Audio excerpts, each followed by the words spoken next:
Hello guys, welcome to the new video. I hope you all are doing well and you are in the flying colors of your life. Okay guys, today we'll discuss writing task 1 of the IELTS, and in this video we'll describe the task 1 type when you are provided two different types of illustration.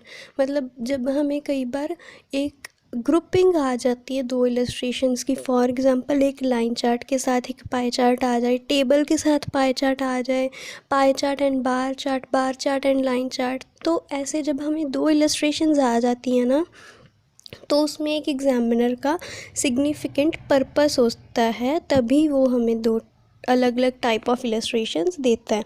सो अगर आप इस type of exam के topic में अच्छा score करना चाहते हो, then today you will get some remarkable tips through this video, correct. So hope you all will like this video. तो अगर हम बेसिकली देखें तो आज का हमारा जो टॉपिक है उसमें हमें एक पाई चार्ट और एक टेबल गिवन है, ठीक है। तो अब हम इन दोनों के लिए जो अलग अलग वोकैब होती है वो तो यूज़ करेंगे ही करेंगे, वेरिएशंस यूज़ करेंगे, ठीक है। बट हम क्या करते हैं, कभी देखते नहीं हैं कि इन दोनों डायग्राम्स में आपस में क्या रिलेशनशिप है, ठीक है। सो जब भी आप लोग ऐसे टास्क को अटेम्प्ट करते हो, फर्स्ट ऑफ ऑल जो भी आपको टिप्स बताई जाएंगी, please adhere to them, please stick to them, otherwise you will not score above 2। हमारा राइटिंग टास्क 1 3 बैंड स्कोर्स का होता है। If you want to score 2.5 3, then definitely you should watch the video complete and then you should follow the same tricks for your exam। तो अगर हम देखें, इसमें हमें एक पाई चार्ट और एक टेबल गिवन है, करेक्ट। तो जब भी आपको दो डिफरेंट टाइप्स ऑफ डायग्राम्स आ जाती हैं सेम टास्क 1 की रिपोर्ट में, सो पहले जो आपका मेन पर्पस है, first of all you should look that what do both the figures relate to, कि दोनों, अगर एक पाई चार्ट है ना इसमें, तो हम पहले देखेंगे अपनी स्टेटमेंट में कि पाई चार्ट किस इन्फॉर्मेशन के साथ रिलेट करता है और हमारा जो टेबल है वो किस इन्फॉर्मेशन के साथ रिलेट कर रहा है, ठीक है। ताकि हमें पता लग जाए हमारा जो पाई चार्ट है उसमें सेंटेंसेस हमें कैसे बनाने हैं, अगर हमारा टेबल है उसमें हमें डेटा कैसे लिखना है, पता लग जाएगा कि परसेंटेज जो हमें पाई चार्ट में गिवन है वो किस चीज़ की परसेंटेज है। For identifying the subject, first of all identify the information to which both of the diagrams are or you can say the both of the figures are relating to, correct। Afterwards try to look for a similarity or a relationship between both of the figures। अब हमें पता लग गया कि pie chart हमारा किस information से जुड़ा हुआ है, टेबल हमारा किस इन्फॉर्मेशन से जुड़ा हुआ है। उसके बाद देखिए कि उनमें रिलेशनशिप क्या है। अगर आपको वो दो अलग अलग फिगर्स मिली हुई हैं तो देखिए वो कहीं एक दूसरे से रिलेट कर रही हैं, लाइक उनमें कोई रिलेशनशिप सिमिलैरिटी बेसिस पे आ जाए, है ना, कोई डिफरेंस आ जाए किसी चीज़ का, या फिर आपको कोई कॉज इफ़ेक्ट रिलेशनशिप आ रहा है कि पाई चार्ट में जैसे आपको कॉजेज़ दिए हुए हैं और टेबल में उसका इफ़ेक्ट दिया हुआ है, ठीक है। तो ऐसी चीज़ें जो हैं आप देखिए अपनी फिगर्स में। फॉर एग्ज़ाम्पल अगर आपको पाई चार्ट में मान लीजिए गिवन है कि कितने परसेंटेज ऑफ पीपल डिमांड कर रहे थे एजुकेशन पे फंड्स लगाना चाहिए, ठीक है, और टेबल में गिवन है कि जब रिज़ल्ट आया उस अमेंडमेंट का, उस इम्प्लीमेंटेशन का, तो कितने परसेंटेज ऑफ पीपल ने पॉजिटिव रिव्यू दिया और नेगेटिव रिव्यू दिया। तो हम बता सकते हैं ना कि जो अग्री करने वाले पीपल थे वो ये थे, बट जिन्हों का पॉजिटिव रिव्यू था वो ये था। तो ऐसे आप अपने डायग्राम्स को आपस में रिलेट कर सकते हो, correct.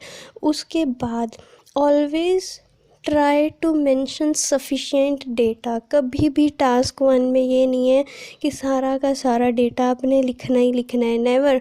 You are not suppose to write all of the figures, all of the percentages. Your motive should be just writing the sufficient amount of data so that the examiner may understand it. कभी भी हम ये नहीं करते हैं कि अपने A to Z तक सारा डेटा अपने रिपोर्ट में लिखें। No, don't make it lengthy. जितना आप उसको लेंदी बनाओगे उतना ही वो आपके एग्जामिनर एग्जामिनर को इरिटेट करेंगे and your score will fall down. Try to make it compact.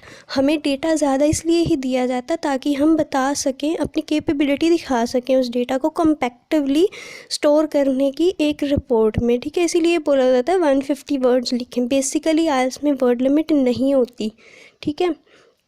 So try कीजिए कि आप जो इम्पॉर्टेंट डेटा है ना सिर्फ वही बताएं, जो स्ट्राइकिंग फिगर्स हैं, स्ट्राइकिंग एस्पेक्ट्स हैं, always mention them only, okay. उसके बाद ध्यान से देखिए, जब आपको दो फिगर्स मिल जाएं तो फर्स्ट ऑफ ऑल ये देखिए कि क्या आप उनको आपस में कंपेयर कर सकते हो, ताकि आपको पता लग जाए आप स्ट्रक्चर कैसा बनाओगे। फॉर एग्ज़ाम्पल अगर तो वो आपस में रिलेटेड हैं तो हम उनको कंपेयर करके आधा डेटा BP1 में आधा डेटा BP2 में लिख सकते हैं। अगर नहीं रिलेट कर रही वो किसी भी एस्पेक्ट्स में, then don't worry, just write the figure 1's data in BP1 and the figure 2's data in the BP2, there will be no problem, correct। उसके बाद now coming to this task, इसमें हमें task 1 में क्या given है, the diagrams below give information on transport and car use in Edmonton, ठीक है। तो हमें क्या गिवन है, पाई चार्ट में गिवन है कि एडमॉन्टन जो सिटी है वहाँ पे कितने कितने परसेंटेज जो पीपल हैं वो अलग अलग टाइप ऑफ ट्रांसपोर्ट को यूज़ कर रहे हैं, ठीक है। उसके बाद जो टेबल है उसमें क्या गिवन है, people's reasons for using car in the city. तो इसमें हमें पहले बताया कितने लोग अलग अलग टाइप ऑफ ट्रांसपोर्ट यूज़ कर रहे हैं, उसमें से जितने लोग कार यूज़ कर रहे हैं उनके रीजंस हमें गिवन है टेबल में। तो पता लग गया ना, रिलेशनशिप है इसमें कि अगर 45% पीपल, जैसे आप देख रहे हो इस पाई चार्ट में, कार यूज़ कर रहे हैं, तो नीचे बताया है कि वो क्यों कार को यूज़ कर रहे हैं, किस वजह से कार को यूज़ कर रहे हैं। तो ऐसे ही अब आप इसको अच्छी तरह लिख सकते हो, कंपैरिजन बना सकते हो, ठीक है।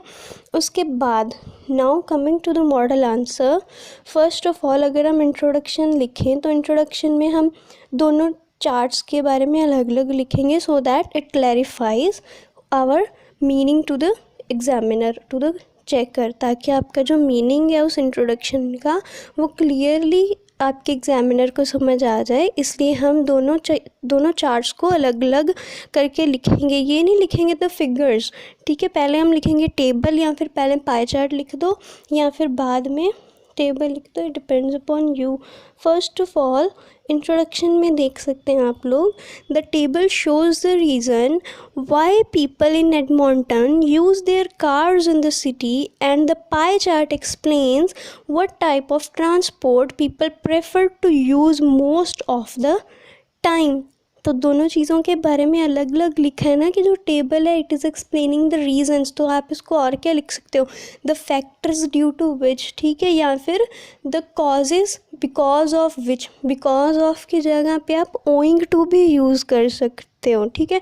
Owing to which people used their cars in the Edmonton, या फिर आप क्या लिख सकते हो, the reasons due to which people preferred cars to other types of transports in Edmonton. Prefer to भी आप यूज़ कर सकते हो कंपेयर करने के लिए दो अलग अलग चीज़ों को, ठीक है। उसके बाद हमने लिख दिया कि पाई चार्ट में क्या गिवन है, व्हाट टाइप ऑफ ट्रांसपोर्ट, तो आप उसको और भी अच्छी तरह लिख सकते हो, about the pie chart illustrates the percentage of people who prefer various kinds of transports, okay. उसके बाद coming to the body paragraphs, looking at the pie chart first, it is clear that the car is the most popular means of transport in this city.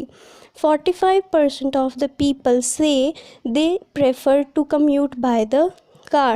The second most popular form of transport is the LRT, while buses and taxis are the main means of transport for the rest of the people. तो हमने पहले बता दिया कि 45% हैं जो वो car से ट्रेवल करते हैं, वो हाईएस्ट है। उसके बाद लिख दिया कि बाकी जो पॉपुलर हैं वो कौन से हैं, LRT सेकेंड मोस्ट पॉपुलर है LRT। इसको आप और अच्छे से लिख सकते हो, जैसे the highly used means of transportation in the Edmonton is the car, because 45% of the people reviewed that या फिर reported that they commute by a car and followed by this next higher number of people use LRT, followed by भी आप use कर सकते हो second highest की जगह पे, ठीक है। उसके बाद हमने लास्ट पे बता दिया कि buses and the taxis are the means of transport for rest of the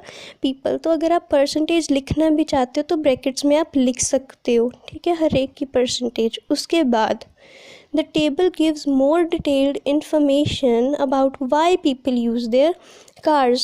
Surprisingly, 55% of the people need to commute to work by the car. Cars are also used as a lot for taking children to school or business purposes. Only 15% of drivers are doing their shopping, and similarly 15% need to travel by car for the leisure. तो हमने reasons भी बता दिए कितने कितने percentage क्यों use कर रहे हैं, रिमार्केबल बताएं, इंपॉर्टेंट थिंग्स बताए हैं, हमने सभी की परसेंटेज नहीं बताई, ठीक है। उसके बाद coming to the overall people in Edmonton make good use of alternative methods of transport, but there is heavy dependence on cars for work. बता दिया ना, दोनों हमने फिगर्स को कवर किया है कि जो एडमॉन्टन के पीपल हैं they are making good use of alternative methods of transport, कि वो लोग बाकी ट्रांसपोर्ट के मेथड्स तो यूज़ कर ही रहे हैं बट मोस्ट प्रोमिनेंटली वो कार्स को यूज़ करते हैं for commuting to the work. तो इसमें टेबल का डेटा भी आ गया कि हाईएस्ट नंबर ऑफ पीपल जो हैं कार को क्यों यूज़ करते हैं फॉर ट्रैवलिंग टू वर्क, और उसके बाद बता दिया कि जो दूसरे मीन्स ऑफ ट्रांसपोर्ट हैं उनको भी वो प्रेफर करते हैं। तो ऐसे ही आप अपना टास्क 1 अटैम्प्ट कर सकते हो in order to score good band scores. Thank you so much for watching the video guys.